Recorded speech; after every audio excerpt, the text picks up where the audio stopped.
Hello दोस्तों, स्वागत है आप सबका हमारे यूट्यूब चैनल सक्सेस की चाहत में। दोस्तों, हम जो है इंडियन इकोनॉमिक्स को सबसे पहले जो है पढ़ रहे हैं और उसका जो 3 पार्ट है वो मैं अपलोड कर चुका हूं। आज जो उसका चौथे पार्ट के बारे में हम बात करेंगे। तो दोस्तों, आज जो मैंने टॉपिक लिया है वो मैंने लिया है जीडीपी, क्योंकि जो मैंने तीसरा पार्ट पढ़ा है उसमें जो सबसे पहले जिक्र आया है जीडीपी का।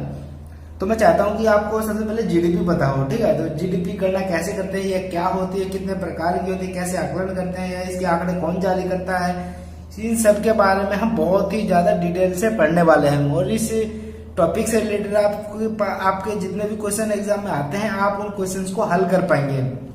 तो चलिए दोस्तों, आज का जो टॉपिक है वो शुरू करते हैं। आज का जो टॉपिक है वो जीडीपी लिया है दोस्तों, ग्रॉस डोमेस्टिक प्रोडक्ट, यानी सकल घरेलू उत्पाद। दोस्तों, कोई भी देश, हर एक देश विकास करना चाहता है। आपने ये तो पढ़ा है, ठीक है। हर एक देश चाहता है कि वो विकास करे, लेकिन वो विकास किसके लिए करे? विकास जो है देश किसके लिए करता है? देश की जनता के लिए करता है ना। देखिए, इधर हर देश चाहता है कि वह विकास करे। किसके लिए भाई? जनता के लिए। उस देश में जो रहने वाली जनता है उसके लिए विकास करे। उस देश की जो जनता है उसकी जो सुख सुविधा है उसमें इजाफा करे, ठीक है। और ये विकास होता कैसे है? ये विकास होता कैसे जनता में? जो मतलब 6 मूलभूत आवश्यकताएं जो मैंने पिछले चैप्टर में बताई थी, ठीक है, पिछले पार्ट में, तो ये वही बात कह रहा है कि मतलब उनसे ही विकास होता है, ठीक है। और जो मूलभूत आवश्यकता जो और भी है, कपड़ा, मोबाइल, पंखा, पानी, बिल, नल आदि, मतलब ये जो सभी मूलभूत आवश्यकता है, अगर ये सभी चीजें जो है वो अगर व्यक्तियों को प्राप्त हो जाएंगी तो मतलब उसकी जो स्थिति है वो मतलब अच्छी बनी रहेगी, ठीक है। और ये जो सभी चीजें हैं जैसे कपड़ा, मोबाइल, पंखा, पानी, नल, ये मतलब किससे बनता है? ये जो है ये किससे बनता है? उद्योगों से बनता है, ठीक है। उद्योगों से, अब इस बात को आप ध्यान रखिए कि ये जो सभी चीजें ये उद्योगों से बनती हैं, ठीक है। और ये अगर ये सभी चीजें लोगों तक पहुंच जाए तो उनका विकास हो सकता है, ठीक है, अच्छी तरीके से। तो क्या हम ये मान लें कि अगर हम उद्योगों को विकास कर लें, अगर हम उद्योगों को विकसित कर लें, उद्योगों को अच्छी तरीके से मतलब चला लें, तो क्या हमारी जो देश की जो जनसंख्या है उसका विकास हो जाएगा या नहीं हो जाएगा? मैं उसी के आधार पर बता रहा हूँ दोस्तों कि हमने जो पढ़ा कि इन 6 मूलभूत जो आवश्यकता है उनसे, और ये जो नीचे लिखी हुई आवश्यकता है ये इनसे मतलब विकास होता है, ठीक है।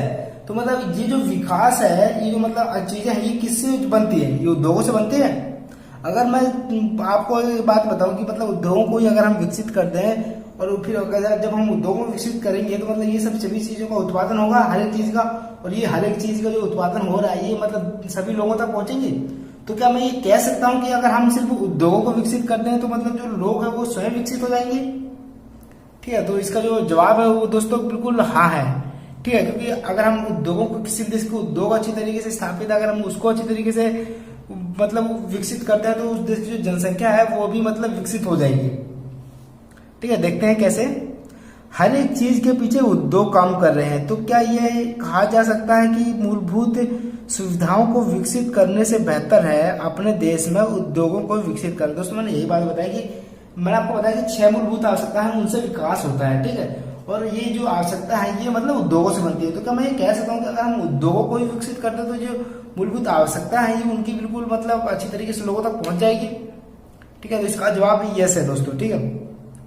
और अगर हम उद्योगों को अच्छी तरीके से विकसित कर देंगे तो जो उद्योगों से जो लोग हैं वो स्वयं विकसित हो जाएंगे। कैसे हो जाएंगे उसको, इसी बात का तो जवाब हमें जानना है, ठीक है। जब उद्योग स्थापित होंगे तो लोगों को रोजगार मिलेगा। अगर लोगों को रोजगार मिलेगा तो अच्छी सैलरी मिलेगी, अच्छी सैलरी मिलेगी तो लोग जो है अपना विकास कर पाएंगे, अच्छी तरीके से अपना रहन सहन कर पाएंगे।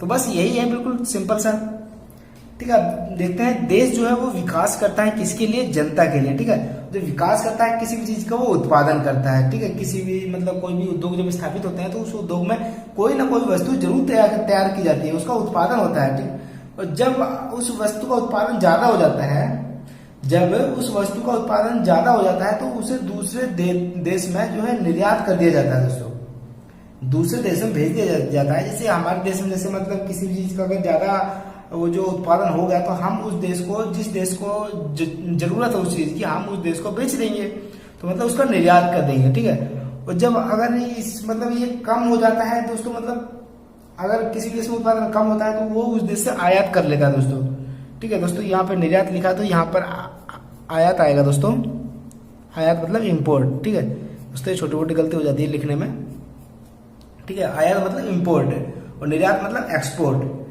जब किसी देश में उत्पादन अगर ज्यादा होगा तो वो उस देश जो उत्पादन का जो मतलब हिस्सा है वो मतलब निर्यात करेगा, दूसरे देश को बेचेगा। अगर उस देश में जो उत्पादन है वो कम है तो वो उस देश से आयात करेगा, वो उस देश से चीजों को अपने देश में मंगाएगा। तो आप आयात और निर्यात का मतलब तो समझ गए ना, ठीक है। क्योंकि जो हम पढ़ने वाले हैं जो आज का टॉपिक, उसमें ये जो महत्वपूर्ण भूमिका निभाता है। जो कई चीजों का उत्पादन देश में नहीं कर पाते, जो मतलब कई चीज है जैसे कि मतलब अपने जो देश है उसमें जो है पेट्रोलियम को उत्पादन जो है पूर्ण मात्रा में नहीं कर पाता अपना देश, ठीक है। तो मतलब इसे दूसरे देशों से, अरब कंट्री से इस पेट्रोलियम को आयात करना पड़ता है, तो दूसरे देश से खरीदना पड़ता है। मैंने बताया कि किसी भी देश का जब उत्पादन उस मात्रा में नहीं हो पाता है तो जिस चीज की कमी होती है वो दूसरे देश से उस चीज का आयात करता है। जैसे कि पेट्रोलियम जो भारत आयात करता है अरब कंट्री से, इसे आयात कहा जाता है। मैं बताया इसे आयात कहा जाता है। और हर देश चाहता है कि देश में निर्यात बढ़े और आयात कम हो, ठीक है। अब मेरी बात को यहाँ पर ध्यान से समझिए दोस्तों। अगर आपके पास चीजों का उत्पादन अधिक हुआ है, अगर आपके देश में जो है चीजों का उत्पादन अधिक हुआ है तो आप उस चीज को दूसरे देशों में बेचेंगे तो आपको जो है पैसे मिलेंगे। मिलते हैं कि नहीं? अगर आप कोई चीज किसी को बेचते हैं, जैसे मैंने आपको कुछ भी चीज बेची, जैसे मैंने आपको पेन बेचा, ठीक है, एक पैकेट पेन बेचा, तो आप बदले मुझे पैसा तो देंगे ना। तो मतलब इससे मेरा फायदा हुआ कि नहीं हुआ? अब इसी को बिल्कुल देश के समक्ष देखिए, देश के कॉन्टेक्स्ट में देखिए कि देश में अगर किसी भी वस्तु का अत्यधिक उत्पादन हो जाता है तो उस जो वस्तु है उसका वो जो निर्यात कर देता है, मतलब दूसरे देश को बेच देता है, तो उसे पैसा प्राप्त होता है, उसे आय प्राप्त होती है, ठीक है। और जब अगर किसी देश में उस वस्तु का उत्पादन कम होता है तो वो दूसरे देश से उस वस्तु का आयात करता है, मतलब अपने देश में मंगाता है। अब ध्यान से सुनिए दोस्तों, जब हम निर्यात करते हैं तो हमें पैसे मिलते हैं। जब हम निर्यात करते हैं, वस्तु बेचते हैं तो हमें पैसे मिलते हैं, कोई हमें पैसे देता है। लेकिन जब हम आयात करते हैं तो हमें पैसे देने पड़ते हैं दूसरे को, ठीक है। जब हम कोई मतलब आयात करते हैं तो हमें दूसरे को पैसे देने पड़ते हैं। अब आप खुद ही बताइए कि किसी भी देश के लिए आयात अच्छा है या निर्यात अच्छा है? तो दोस्तों ऑब्वियसली निर्यात है अच्छा होगा, क्योंकि निर्यात में जो दोस्तों है हम किसी को भी वस्तु बेचते हैं तो मतलब उससे हमें पैसा मिलता है। लेकिन आयात से हम वस्तु खरीदते हैं तो जिससे हमारे जो पैसा है वो हमसे कम होता चला जाता है। तो हर एक देश चाहता है कि उसे जो देश का जो है निर्यात बढ़े और आयात कम हो। अगर उस देश का जो निर्यात बढ़ेगा तो विदेशी मुद्रा में बढ़ोतरी होगी, क्योंकि जो व्यापार है अंतरराष्ट्रीय लेवल पर वो विदेशी मुद्रा में होता है। विदेशी मुद्रा का मतलब यहाँ पर जो है डॉलर से है, क्योंकि जो व्यापार होता है वो डॉलर से ही होता है, और जो डॉलर है वो अमेरिका की मुद्रा है, ठीक है। और हर एक देश चाहता है कि आयात कम हो, क्योंकि अगर आयात कम होगा दोस्तों तभी तो मतलब वो अपने देश की जो मुद्रा है, जो मतलब विदेशी मुद्रा है, उसमें जो है कम ही कर पाएगा। अगर उस देश में आयात अधिक है तो मतलब उस देश की जो विदेशी मुद्रा है वो कम होती चली जाएगी, क्योंकि जब वो देश मतलब आयात करेगा तो वो विदेशी मुद्रा को दूसरे देश को देना पड़ेगा पैसे के रूप में, ठीक है। तो हर एक देश चाहता है आयात मतलब कम हो और निर्यात बढ़े। आयात और निर्यात देश के दो पहिए हैं। आयात और निर्यात देश के दो पहिए दोस्तों। जिस देश का जो आयात है वो मतलब अगर ज्यादा होगा तो उस देश की जो अर्थव्यवस्था है वो बहुत ही गिरी हुई होगी, मतलब उसका जो जीडीपी है वो बहुत ही ज्यादा कम होगा। और जिस देश का जो निर्यात अधिक है उस देश की जीडीपी अत्यधिक होगी। अब दोस्तों जीडीपी क्या है, अब हम इसके बारे में बात करते हैं। उससे पहले कुछ टॉपिक देख लेते हैं, क्योंकि जीडीपी को पढ़ाने से पहले आपका जो है बेस तैयार कर देना चाहता हूँ, भूमिका तैयार कर देना चाहता हूँ। क्योंकि आप किसी भी टॉपिक को पढ़ते हैं तो अगर आप उस टॉपिक की सबसे पहले भूमिका पढ़ते हैं तो आप उस टॉपिक को अच्छी तरीके से समझ पाते हैं, ठीक है। प्रथम विश्व युद्ध के दौरान आर्थिक मंदी आ गई थी दोस्तों। जब प्रथम विश्व युद्ध हुआ था तो मतलब उसमें आर्थिक मंदी आ गई थी दोस्तों। आर्थिक मंदी कुछ नया वर्ड नहीं है, आपने महंगाई का नाम सुना है, मतलब इन्फ्लेशन, किसी भी चीज में महंगाई आ जाना तो वही आर्थिक मंदी है, कोई नया वर्ड नहीं है, ठीक है। जब खत्म हुई तो उनके मन में विचार आया कि कोई ऐसा तरीका है जिससे हम अपने देश के विकास के बारे में पता कर सके। दोस्तों आप ही बताइए, जब आर्थिक मंदी आई तो महंगाई बढ़ी तो लोगों को मतलब जो है किसी भी देश को मतलब आयात करने में प्रॉब्लम हुई। प्रॉब्लम क्यों होगी? क्योंकि आर्थिक मंदी से उस देश के पास पैसा नहीं बचेगा, ठीक है। अब हर एक देश चाहता था कि वो अपना विकास का स्तर देख पाए। हर एक देश चाहता था कि विकास का स्तर देख पाए कि मतलब उससे जो वो देश है वो कितना विकास कर रहा है। अब अगर आप खुद बताइए कि अगर आप किसी फैक्ट्री के निर्माता, आप कोई उद्योगपति या फैक्ट्री चलाते हैं तो आपको इसका हिसाब किताब बिल्कुल रखना जरूरी होगा कि आप मतलब कितने का आयात करते हैं, कितना पैसा कमाते हैं और कितने का आप नुकसान में जाते हैं, मतलब आपको कितने पैसे का फायदा होता है और कितने पैसे का नुकसान होता है। तो आपको ये रखना मतलब कंपलसरी होता है, ये बहुत ही ज्यादा जरूरी होता है। क्यों? क्योंकि इससे पता चलता है कि भाई हम फायदे में जा रहे हैं, नुकसान से जा रहे हैं, ठीक है, या नुकसान में जा रहे हैं। तो मतलब हर एक देश, अब देश भी यही चाहता था कि वो भी देखना चाहता था कि वो विकास में मतलब अच्छा है या फिर विकास में मतलब बुरा है, मतलब उस देश का जो विकास है वो अच्छा हो रहा है या फिर नहीं हो रहा है, ठीक है। तो मतलब देश पता करना चाहते थे और जो है मतलब उनके पास कोई भी तरीका नहीं था कि मतलब वो सोच तो रहे थे मतलब कि मतलब अपने विकास के बारे में पता कर सके, लेकिन वो कैसे पता करें उनके बारे में अभी इस बारे में उनके पास कोई भी जानकारी नहीं थी। और इसका जो जिम्मा है दोस्तों वो उस समय के बैंकों ने ले लिया कि भाई हम इसके बारे में कोई खोज करेंगे, इसके बारे में कुछ पता लगाएंगे, लेकिन जो है दोस्तों ये मतलब बैंक है ये मतलब इस चीज का खोज करने में असफल रहे, ठीक है। अब जो एक है जो वैज्ञानिक आते हैं दोस्तों, अर्थशास्त्री आते हैं साइमन नाम के, जो यूएसए के निवासी है, जो अमेरिका के निवासी थे।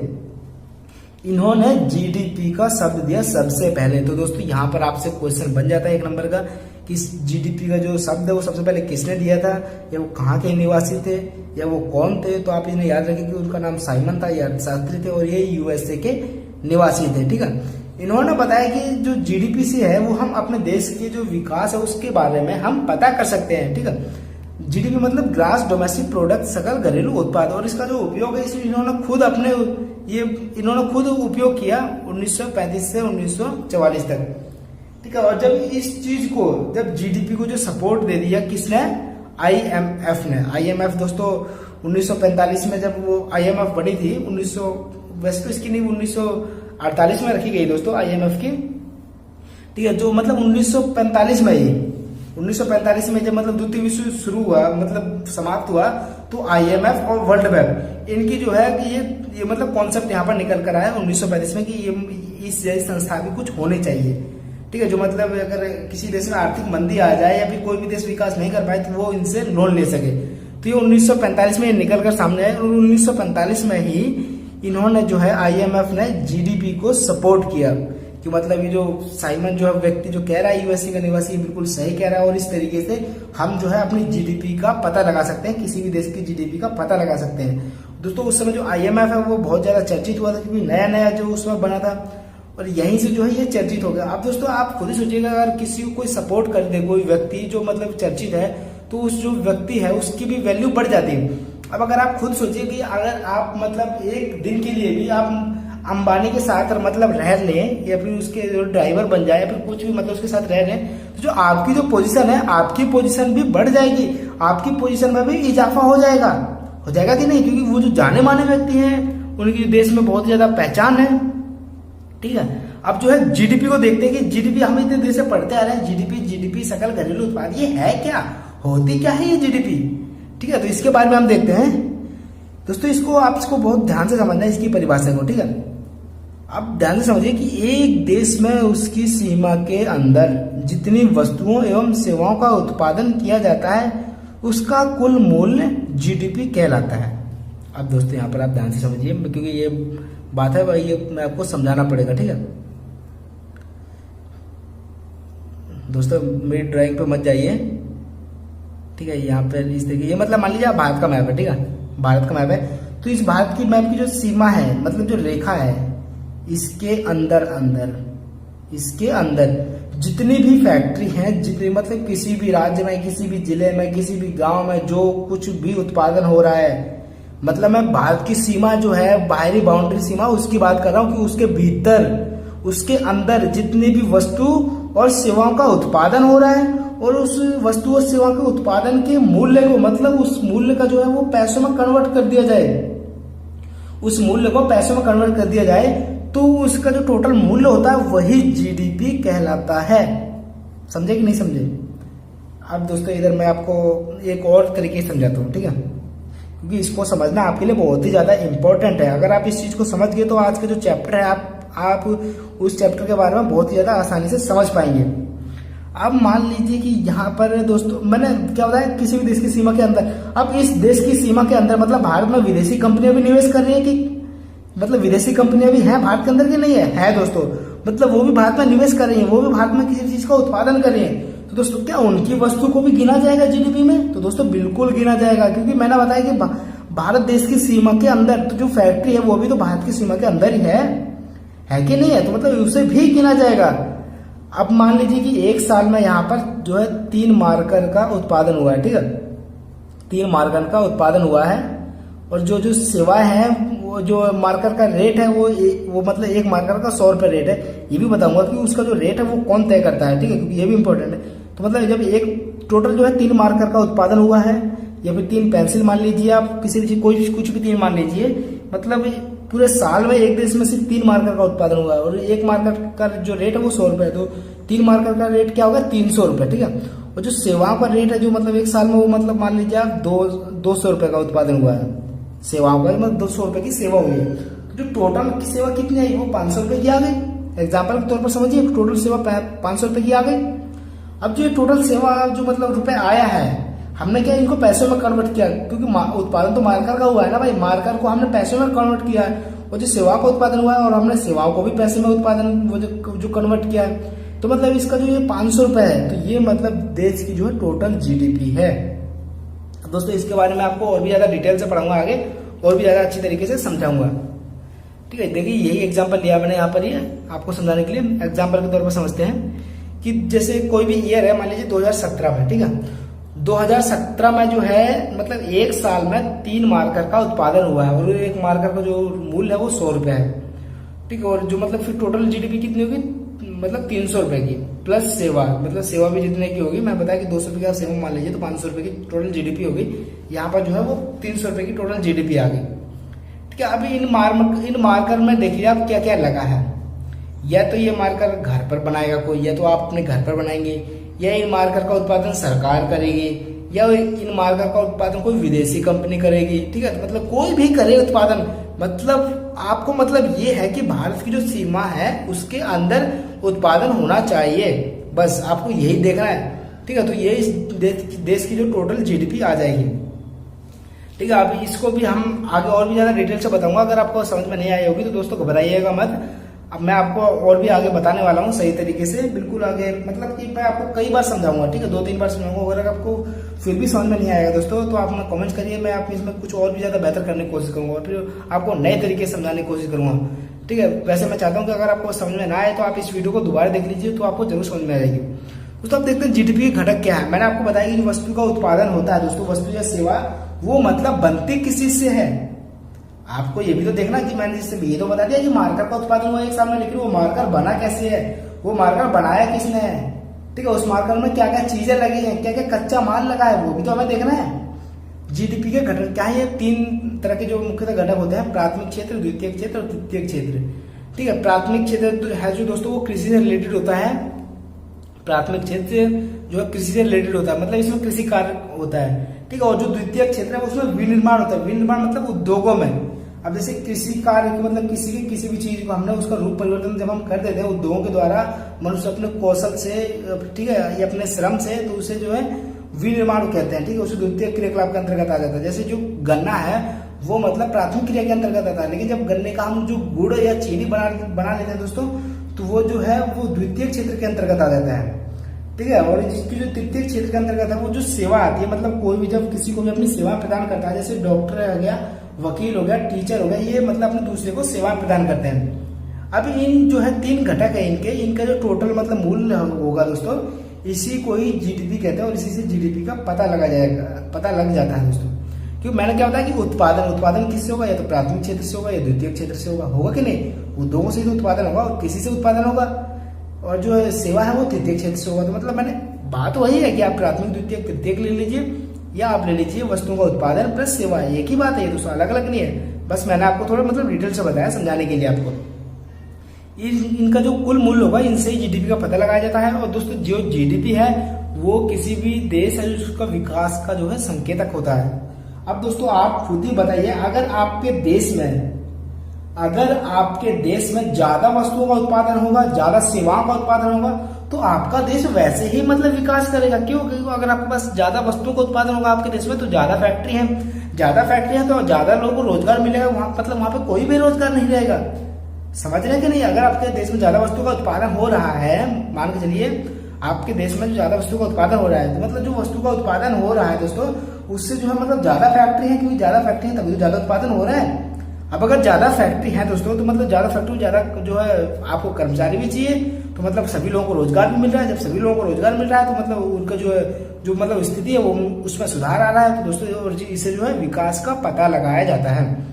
और दोस्तों जी ये जो उद्योग है, इसका जो फाइनल रूप है वो जोड़ा जाता है। उपभोक्ता जो तैयार वस्तु है, मैंने बताया कि अगर मतलब सिर्फ गन्ना है तो गन्ने को नहीं जोड़ा जाएगा दोस्तों, गन्ने का जो मतलब रूप परिवर्तित किया जाएगा, गुड़ या चीनी, उसको जोड़ा जाएगा। ठीक है, अब दोस्तों मैं बताता हूं कि आप जो है जीडीपी निकालते कैसे हैं। ठीक है, जीडीपी निकालते कैसे, इसको जो है कौन बताता है, इसको इसके आंकड़े कौन जारी करता है, अब हम इसके बारे में देखते हैं। मैंने आपको यही एग्जाम्पल के तौर पर समझिए कि मैंने आपको पिछले एग्जाम्पल में बताया 2017 में 3 मार्कर का उत्पादन हुआ है, जिसका मूल्य 100 रुपए था। ठीक है, 300 रुपए हो गया यहाँ पर कुल उत्पादन। अब मान के चलिए 2018 आ गया। ठीक है, 2018 में अगले वर्ष जो है सिर्फ 2 ही मार्कर का उत्पादन हुआ है। ठीक है, यहां पर समझिए 2017 में 3 मार्कर का उत्पादन हुआ है और जिसका रेट 100 रुपए है, और 2018 में जो है 2 मार्कर का उत्पादन हुआ है, मतलब 1 मार्कर कम है। लेकिन जो इसका रेट है दोस्तों 1 मार्कर का, इसमें जो है महंगाई बढ़ गई, इसमें जो है महंगाई बढ़ गई और ये 1 मार्कर का रेट 200 रुपए आ गया। तो मतलब आपकी जो जीडीपी है वो तो 300 रुपए ही रही, मतलब दोनों जगह जीडीपी है। तो क्या आपको कुछ नुकसान हुआ दोस्तों? क्या आपको कुछ नुकसान हुआ? क्या आपकी जीडीपी में कोई नुकसान हुआ दोस्तों? आप यहाँ पर तो देखेंगे इस तरह, तो आप नॉर्मल सी बात है, आप कोई भी कहेगा कि मतलब नहीं हमें कोई भी नुकसान नहीं हुआ है दोस्तों। लेकिन ये बात बिल्कुल गलत है, हमें जो है 1 मार्कर का नुकसान हुआ है। अब वो कैसे हुआ दोस्तों, ये मैं बताता हूँ आपको। क्योंकि ये जो महंगाई होती है दोस्तों, ये कितने समय की रहती है? ये हमेशा के लिए तो नहीं रह सकती ना, ये कुछ ही समय के लिए रहती है महंगाई। अब महंगाई दोस्तों आती क्यों है? आपने इसके बारे में कभी सोचा है? महंगाई आती क्यों है? जब किसी भी चीज की जो है डिमांड ज्यादा होगी, जब किसी भी चीज की जो है मार्केट में डिमांड ज्यादा होगी और उस चीज की जो उत्पादन है वो कम होगा, मतलब उत्पादन कम और डिमांड ज्यादा, तो मतलब महंगाई जरूर आएगी। ठीक है, लेकिन जब डिमांड कम आ जाएगी, डिमांड मतलब कम है, मतलब लोग उसे ज्यादा पसंद नहीं करते हैं, लेकिन जो है मतलब उत्पादन ज्यादा हो रहा है, मतलब उत्पादन लगातार हो रहा है। ठीक है, वो मतलब बाजार में वो चीज भरी हुई है, तो वो चीज सस्ती होगी कि नहीं होगी? तो जरूर होगी। तो महंगाई क्यों आती है दोस्तों, इसको हमेशा याद रखिए कि जब डिमांड जो है वो ज्यादा होती है और उत्पादन कम होता है तो महंगाई आती है। और ये महंगाई नाम मात्र की होती है, जब गिरेगी तो जो वही रेट आ जाएगा। क्योंकि जो इस समय जो महंगाई है वो ज्यादा थी, लेकिन जब कुछ समय बाद जब महंगाई गिर जाएगी तो उसका जो रेट था वो मतलब वास्तविक रेट में आ जाएगा और 100 रुपए रेट में ही आ जाएगा। जब ये वास्तविक रेट में आएगा तो मतलब 100 × 2 तो मतलब 200 रुपए, तो हमें 100 रुपए का मतलब जो है नुकसान हुआ है। ठीक है, इसको भी बताऊंगा। ठीक है, जो जीडीपी है मतलब इसलिए जीडीपी कहता है कि महंगाई को शामिल मत करो। अब जीडीपी कहता है कि महंगाई को जो है शामिल ही मत करो, क्योंकि महंगाई जो है मतलब थोड़े समय के लिए ही रहती है, ये मतलब ये हमेशा के लिए नहीं रहती है दोस्तों। क्योंकि आपने सुना होगा कि मार्केट में अगर महंगाई आ रही है तो मतलब ये समझ थोड़े समय के लिए रहेगी, ये बिल्कुल हमेशा के लिए नहीं रहती है। ठीक है, तो मतलब इसलिए जीडीपी कहता है कि महंगाई जो है उसको छोड़ दो, आप उसको शामिल ही मत करो। और दोस्तों हमारे देश में जो है एक संस्था है CSO, सेंट्रल स्टैटिस्टिकल ऑफिस, जो ये जो दोस्तों संस्था है हमारे देश में, ये मतलब ये जो है जीडीपी के आंकड़े जो है इकट्ठी करती है और जीडीपी के आंकड़े को ये जारी करता है। तो आपसे ये एग्जाम में पूछ सकता है कि मतलब इसकी या तो फुल फॉर्म पूछ सकता है आपसे, या ये पूछ सकता है कि जीडीपी के आंकड़े को जारी कौन करता है। ठीक है, तो इसका जो आंसर होगा वो है CSO, यानी सेंट्रल स्टैटिस्टिकल ऑफिस। और ये संस्था दोस्तों इंडिया की संस्था है। और ये जो मतलब CSO कहता है कि बिना महंगाई के दाम तय करता है। दोस्तों ये जो CSO है ये मतलब मैंने बताया कि जो बिना महंगाई के दाम तय करना, मतलब कि आप महंगाई को बिल्कुल छोड़ ही दो, महंगाई को आप काउंट ही मत करो, क्योंकि वो कभी रहती है कभी नहीं रहती है। ठीक है, तो महंगाई को आप छोड़ दो। ठीक है, तो जो CSO ने जो मतलब बेस ईयर लिया है वो मतलब 2011 और 2012 तक है। CSO ने जो बेस ईयर लिया है वो जो 2011 और 12 का बेस ईयर लिया है, हर एक चीज के जो दाम है वो इसी आधार पर तय करेगा। मतलब कि मतलब जो है मार्कर का जो रेट है, मैंने ऊपर बताया आपको मार्कर का ये एग्जांपल दिया है। अब जो मार्कर का रेट जो है वो 2011-12 में अगर 100 रुपए था, तभी 2017 में भी हमने 100 रुपए ही लिया है। जब 2011-12 में जो मार्कर का एक मार्कर का रेट 100 रुपए था, तो जो 2018 में जो अब 150 रुपए हो गए महंगाई की वजह से मार्कर का जो रेट है, तो मतलब 2018 में भी जो मार्कर का रेट है वो 100 रुपए ही लिया जाएगा। क्योंकि CSO का एक मतलब नियम है कि इसने जो बेस ईयर होगा ये मतलब उसी आधार पर ये चलेगा। और उस साल में जो वस्तु जितने की होगी, मतलब 2011-12 के साल में जो वस्तु जितने की होगी, ये जो सीएसओ है उस वस्तु को उतने ही दाम में तय करेगा। चाहे आप 2020 में अगर रह रहे हैं प्रेजेंट में, और इस समय जो महंगा जो मार्कर है वो मतलब अगर 500 का भी हो जाए, तो मतलब जो सीएसओ है वो जो जीडीपी में जो है वो 500 को नहीं काउंट किया जाएगा, वो सिर्फ 100 रुपए ही काउंट किया जाएगा, जो मतलब उसके जो बेस ईयर में होगा, ठीक है, उसी को काउंट किया जाएगा। 2011-12 ये वर्ष है जो दोस्तों जिससे सीएसओ हर चीज का दाम तय करता है। मैंने बताया कि ये एक आधार वर्ष है दोस्तों, कि मतलब सीएसओ है वो इसी साल के बेस पर जो है मतलब हर एक चीज का जो है दाम तय करता है, कि मतलब इस साल में जो है कि मतलब जो मार्कर का जो रेट क्या था वो उसी के हिसाब से जो है 2018 में भी तय करेगा और 2020 में भी तय करेगा, ठीक है। और जो सीएसओ है दोस्तों, सीएसओ ने कहा कि उस मार्कर का दाम 2011-12 में 100 रुपए है। अब जो 2018 में जो मार्कर का रेट जो महंगाई के चलते वो 150 रुपए का हो गया था, तो दोस्तों उसको सीएसओ ने नकार दिया, मतलब कि हम ये रेट नहीं मानेंगे, क्योंकि सीएसओ ने कहा कि उस मार्कर का जो दाम है 2011-12 में 100 रुपए था, तो हम उस जो मार्कर का रेट है वो 100 रुपए ही लेंगे, ठीक है। और जो अगर हम उस मार्कर का रेट जो 100 रुपए लेते हैं, तो 2018 में सिर्फ 2 मार्कर का उत्पादन हुआ था, और मैंने बताया था कि 2017 में 3 मार्कर का उत्पादन हुआ था। और जब 2018 में 2 मार्कर का उत्पादन हुआ था, तो मतलब 2018 में जो जीडीपी है वो 200 रुपए की है मात्र, और 2017 में जो जीडीपी थी वो 300 रुपए की थी। तो जीडीपी में गिरावट आई कि नहीं आई? 100 रुपए की गिरावट आई जीडीपी में, तो बिल्कुल सही बात है दोस्तों, कि मतलब जीडीपी में गिरावट आई, और इससे जो है अर्थव्यवस्था पर भी प्रभाव पड़ता है, ठीक है। और इससे जो है अर्थव्यवस्था पर भी प्रभाव पड़ता है, और ये जो है रियल डाटा है ये, ठीक है। मैंने रियल डाटा बता रहा हूँ दोस्तों, मतलब मार्कर का उत्पादन नहीं, मतलब ये जिस तरीके से जो रियल मतलब बताया जाता है उस तरीके से मैं आपको बता रहा हूँ, कि मतलब इससे जो है जीडीपी में भी जो मतलब नुकसान है वो नुकसान पड़ता है, और अर्थव्यवस्था पर भी इससे जो है महत्वपूर्ण प्रभाव पड़ता है इसका। इसके आधार पर जो है जीडीपी 2 प्रकार की होती है दोस्तों। आप समझ सकते हैं कि इसके आधार पर जीडीपी 2 प्रकार की होती है, एक तो नॉमिनल जीडीपी होती है और एक होती है रियल जीडीपी। दोस्तों नॉमिनल जीडीपी वो जीडीपी होती है जो महंगाई द्वारा तय की जाती है, मतलब अगर 2018 मार्कर का जो रेट है वो 150 हो गया था, तो वो 150 ही तय किया जाएगा, 150 ही काउंट की जाएगी उस साल का, ठीक है। तो मतलब ये जो है ये नॉमिनल जीडीपी हो जाती है, और जो रियल जीडीपी होगी वो मतलब जो है बेस ईयर के आधार पर होगी, और ये सीएसओ द्वारा जो तय होता है ये उसी के आधार पर होती है जीडीपी। तो आप समझिए कि जीडीपी 2 प्रकार की होती है। कोई भी अगर आपसे पूछे जीडीपी होती क्या है, तो आप बताइए किसी भी देश में जो किसी भी देश की सीमा के अंदर वस्तुओं का उत्पादन और प्लस सेवाओं को जो उत्पादन है उसके कुल मूल्य को ही जीडीपी कहते हैं, ठीक है। और जीडीपी कितने प्रकार की होती है दोस्तों, तो ये भी आप बताइए, नॉमिनल जीडीपी होती है कि रियल जीडीपी होती है, ठीक है। और जो अर्थव्यवस्था पर जो प्रभाव पड़ेगा वो विकास दर या तो घटेगा या बढ़ेगा।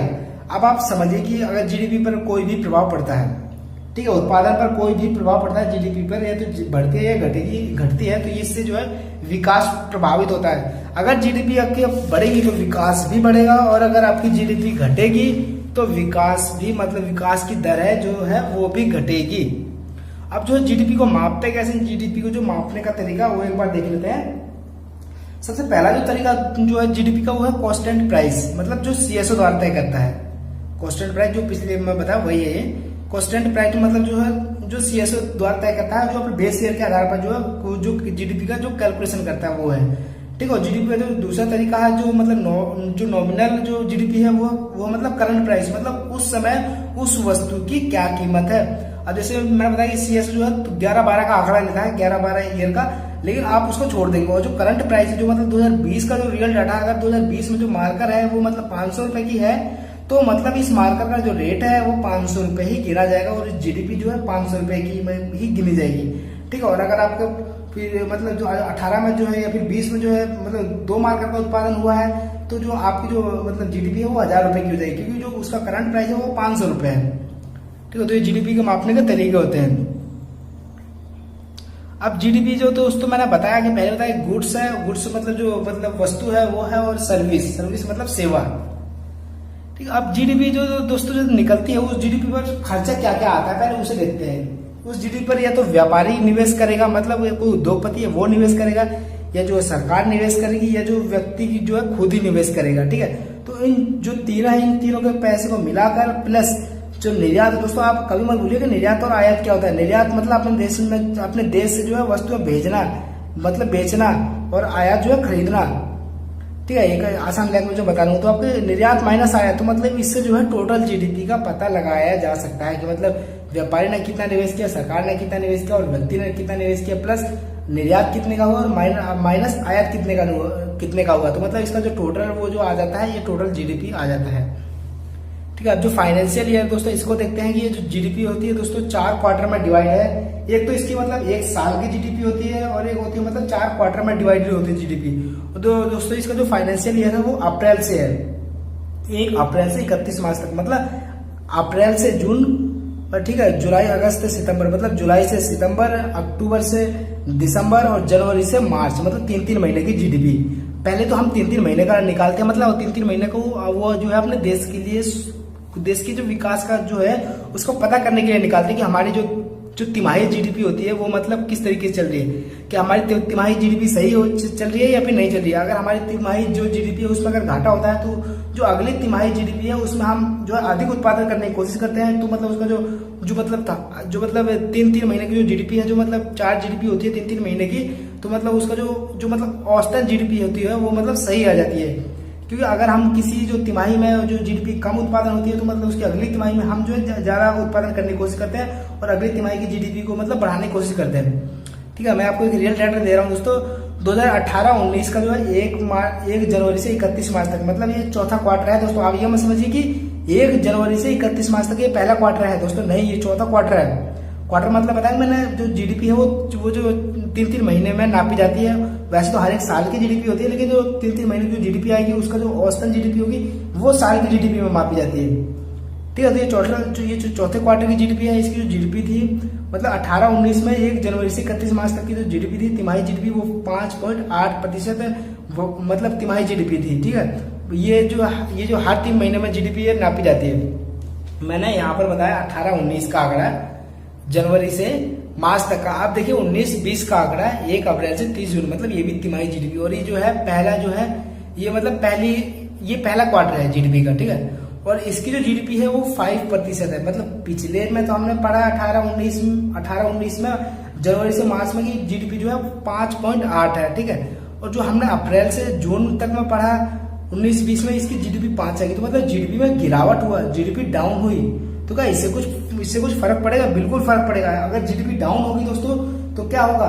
जीडीपी डाउन होगी तो क्या होगा? मतलब उस देश का उत्पादन कम होगा। जब उस देश का उत्पादन कम होगा तो उस देश की जो फैक्ट्री है उसमें गिरावट आएगी, उस देश के जो है निवेश है उसमें गिरावट आएगी। ठीक है, जब जीडीपी डाउन होती है तो दोस्तों सरकार तुरंत योजनाएं लेकर आती है और विदेशी कंपनियों को तुरंत भारत में आने के लिए प्रोत्साहित करती है कि आप आओ, हमारे देश में निवेश करो। क्यों कहती है ये मतलब विदेशी जो कंपनियों को, जो भारत मतलब क्यों कहता है विदेशी कंपनियों को भारत में आओ और निवेश करो? क्यों? क्योंकि जो विदेशी कंपनियां जो भारत में आएंगी उनके उत्पादन को भी गिना जाएगा। मैंने बताया दोस्तों कि विदेशी कंपनी अगर भारत में निवेश करती है और अगर भारत में विदेशी कंपनियां हैं और अगर उनका उत्पादन होता है तो वो भी हमारी जीडीपी में काउंट होगा, वो भी गिना जाएगा। ठीक है, अगर आप खुद सोचिए अगर विदेशी कंपनी भारत में आएंगी और उत्पादन को बढ़ाएंगी तो मतलब हमारी जीडीपी में इजाफा होगा। ठीक है, इसलिए सरकार कहती है कि मतलब विदेशी कंपनियों कहती है कि आप आइए और हमारे देश में जो है निवेश कीजिए। लेकिन जब जहां पर जीडीपी कम होती है उस देश में जो है विदेशी कंपनी खुद जाने से मना करते हैं, क्योंकि जब आप खुद सोचिए कि मतलब उस देश में जब उन्हें फायदा नहीं हो रहा है, मतलब उस देश की जीडीपी ही कम है, तो उस देश की जो मतलब किसी भी देश की जो मतलब विदेशी कंपनी है वो उस देश में क्यों जाना चाहिए?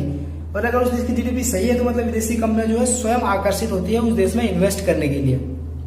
ठीक है, अब जो जीडीपी दोस्तों होती क्या है, मतलब इसको अगर घटने से या मतलब बढ़ने से क्या फायदा होता है वो हम देख लेते हैं। मैंने आपको ऊपर बताया जीडीपी मतलब घटी है।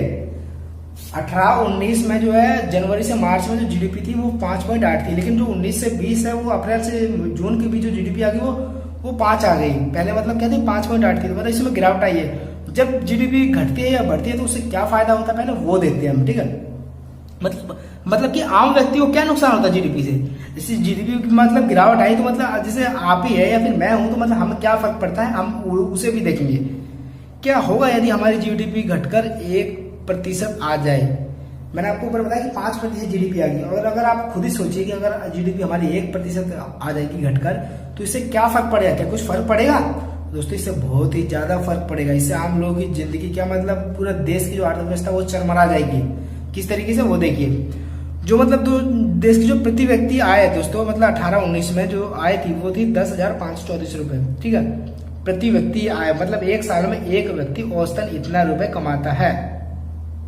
ठीक है। और दोस्तों ये मासिक आय थी, सालाना नहीं, मतलब एक महीने में इतना जो है रुपए कमाता है। लेकिन दोस्तों ये सही मतलब रियल में नहीं है, क्योंकि जो है बहुत ही व्यक्ति जो मतलब गरीब तबके के जो लोग हैं, निम्न तबके के लोग हैं, उनके पास जो है बहुत ही कम पैसा है। जो ज्यादा बड़े लोग हैं उनके पास बहुत ही ज्यादा पैसा है, ठीक है। तो हमें तो आप अपना जो है आंकड़ा देखना है, ठीक है। 18-19 की जो आय थी प्रति व्यक्ति मासिक आय वो 10,534 थी, ठीक है। अगर आप सोचिए कि जीडीपी अगर 5% की दर से बढ़ रही है, अगर जीडीपी 5% की दर से बढ़ रही है, तो इसका आप 5% निकाल लीजिए। 10,534 का जो है 5% निकाल लीजिए, तो इसका 5% होगा दोस्तों 526 रुपए, ठीक है। अगर हमारी जीडीपी 5% की दर से बढ़ रही थी, तो इसका जो 5% निकल आएगा 526 रुपए। अब जो है इसमें जो है 526 रुपए ऐड कर दो, क्योंकि हमारी जीडीपी बढ़ी है, तो मतलब लोगों को भी फायदा हुआ है, ठीक है। तो 10,534 में 526 ऐड कर दिए, तो दोस्तों जो इसका टोटल पैसा आ जाएगा, इसका मतलब जो है प्रति हर एक व्यक्ति को एक महीने में इतने रुपए का फायदा हुआ है। अगर हमारी जीडीपी 5% की दर से अगर ग्रोथ करेगी, 526 रुपए का फायदा हुआ। अब अगर मैंने बताया कि यही जीडीपी 1% में आ जाए तो क्या होगा। अब 10,534 का जो है 1% निकाले, वो 104 रुपए ही बढ़ेगा, ठीक है। अब अगर सोचिए 104 रुपए बढ़ेगा और यहाँ पर जो है 526 रुपए बढ़ रहा है, तो कितने का जो नुकसान आ गया, जो है 422 रुपए का जो नुकसान आ गया। मतलब एक महीने में एक व्यक्ति का 422 रुपए का नुकसान है, ठीक है। आप खुद ही सोचिए, आपके अगर एक महीने में एक व्यक्ति का 422 रुपए का नुकसान है, तो इतने जो पूरे साल में जो इतने सारे व्यक्ति हैं, कितने का नुकसान होगा। अगर हर एक व्यक्ति को 500 रुपए का नुकसान आ रहा है, 500 या 400 रुपए का नुकसान आ रहा है, तो उसका जो है एक साल में कितने रुपए का नुकसान आएगा, 1248 4-5 हजार रुपए का नुकसान आएगा, ठीक है। तो 4-5 हजार रुपए किसी भी गरीब व्यक्ति के लिए बहुत ही ज्यादा होता है दोस्तों, ठीक है। तो इससे जो है फर्क दिखता है, और इससे जो है प्रति व्यक्ति आय में जो है कमी आती है अगर जीडीपी कम होता है। देश के लिए बहुत ही जरूरी है कि जीडीपी जो है उच्च लेवल पर वृद्धि करे, कि 5 से भी आगे बढ़े, ठीक है। और इससे जो है देश के जो लोग हैं उनकी जो रहने की सुविधा है, उनकी सुविधा में वृद्धि होगी, क्योंकि अगर प्रति व्यक्ति आय में वृद्धि होगी तो उनकी सुविधा में भी वृद्धि होगी। तो दोस्तों आज जो टॉपिक है वो यही समाप्त होता है हमारा जीडीपी में। इसका जो नेक्स्ट पार्ट है जीडीपी का दूसरा पार्ट भी लेकर आऊंगा, ठीक है। क्योंकि जीडीपी का हमने जो अभी कुछ पार्ट ही पढ़ा है, तो इसका जो दूसरा पार्ट भी लेकर आऊंगा, क्योंकि जीडीपी को मैं बहुत ही बेहतरीन तरीके से पढ़ाना चाहता हूं दोस्तों। क्योंकि ये जो हमारे देश का जो आप हमारे देश की इकोनॉमिक्स के बारे में आप समझो, हमारे देश की जो आर्थिक गतिविधियां हैं आप उनके बारे में खुद समझो, खुद सोचो, खुद जानो। अगर आपके पास न्यूज़पेपर आता है दोस्तों, तो आप उसमें न्यूज़पेपर में देखिए कि इकोनॉमिक्स का पेज भी होता है, ठीक है। उसमें सब कुछ हर रोज दिया रहता है दोस्तों, कि आज सेंसेक्स इतने चढ़ा, निफ्टी है वो जो इतने प्रतिशत गिरा होता है। तो आप उस हर एक आंकड़े को आप समझ सके, जो इकोनॉमिक्स का जो पेज होता है न्यूज़पेपर में, आप उसको समझ सके। इसके लिए जो आपको है जीडीपी का बहुत ज्यादा बारीकी से पता होना चाहिए। तो दोस्तों ये जो जीडीपी का था वो जो पहला पार्ट था, तो मैं इस जीडीपी का जो है नेक्स्ट पार्ट भी लेके आऊंगा, तो आपको बहुत ही बेहतरीन तरीके से आपका जो इकोनॉमिक्स है उसको कवर करवा रहा हूँ। दोस्तों अगर आपको वीडियो पसंद आई होगी तो आप हमारी वीडियो को लाइक करें, कमेंट्स करें और हमारे चैनल को सब्सक्राइब करें। दोस्तों आप मेरा इसमें साथ दीजिए। मैंने आपको बताया कि मैं आपको बहुत ही बेहतरीन तरीके से कॉम्पिटिटिव एग्जाम है उसकी तैयारी करवा रहा हूँ। और सबसे पहला जो हमने सब्जेक्ट लिया वो इकोनॉमिक्स लिया। इसके साथ साथ मैं हिस्ट्री भी शुरुआत करने वाला हूँ एक आध दिन में। मैंने उसके भी नोट्स में तैयार कर रहा हूँ दोस्तों। मैं जो इस चीज में जो दोस्तों मैं अकेला हूँ, मैं अकेला खुद ही नोट्स तैयार करता हूँ, खुद ही सब कुछ करता हूँ, ठीक है। इसलिए मुझे आपको थोड़ा बहुत टाइम लग सकता है दोस्तों मेरे लक्ष्य में, लेकिन ये मैं अपने लक्ष्य को अधूरा नहीं छोड़ूंगा दोस्तों। ये मेरा वादा है आपसे कि मैं आपको कॉम्पिटिटिव एग्जाम की इतनी बेहतरीन तरीके से तैयारी कराऊंगा। भले ही मैं अकेला हूँ, लेकिन मैं आपके लिए दिन रात मेहनत कर रहा हूँ। और दोस्तों ये जो मैं वीडियो बनाता हूँ ये तो दोपहर में बनाता हूँ या रात में बनाता हूँ। दोस्तों जो वीडियो है ये पंखा बंद करके बनानी पड़ती है। तो दोस्तों आप खुद समझ सकते हैं कि इतनी गर्मी में पंखा बंद करके एक कमरे में बंद होकर वीडियो बनाना कितना ज्यादा मुश्किल होता है। क्योंकि दोस्तों मेरा लक्ष्य है कि आपको जो एग्जाम की तैयारी है वो बहुत ही बेहतरीन तरीके से करा पाऊँ, ताकि जो निम्न तबके के बच्चे हैं वो भी जो है तैयारी कर सके, वो भी एग्जाम में अच्छे मार्क्स ले सके और वो भी गवर्नमेंट जॉब पा सके। क्योंकि दोस्तों आज जो शिक्षा संस्थान है उसमें बहुत ही ज्यादा फीस होती जा रही है, ठीक है। तो मेरा उद्देश्य यही है कि मैं आपको मुफ्त शिक्षा प्रोवाइड करवा पाऊँ। तो दोस्तों यदि आपको हमारा ये वीडियो पसंद आई होगी तो आप हमारे चैनल को लाइक करें, कमेंट्स करें एंड सब्सक्राइब करें। और आप हमारे चैनल को अपने दोस्तों तक भी शेयर करें, आप अपने जो व्हाट्सएप ग्रुप में भी शेयर करें। तो दोस्तों वीडियो देखने के लिए बहुत बहुत धन्यवाद। मिलते हैं जीडीपी के नेक्स्ट पार्ट में।